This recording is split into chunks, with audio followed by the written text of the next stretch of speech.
Comment manipuler un CPI. Là, nous avons la capacité de fuite avec l'impédance. On est sur un réseau IT à neutre impédant.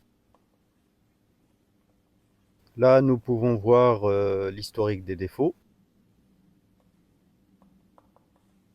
Là, nous avons la courbe de ton isolement.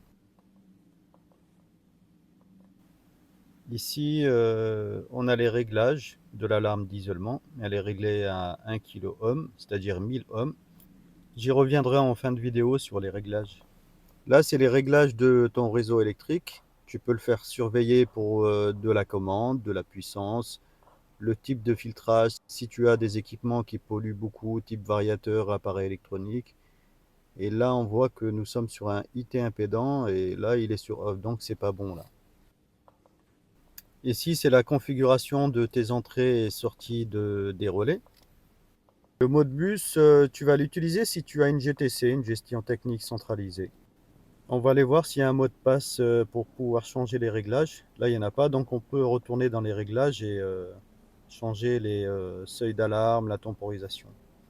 Là, on va régler à 2 kOhm par exemple.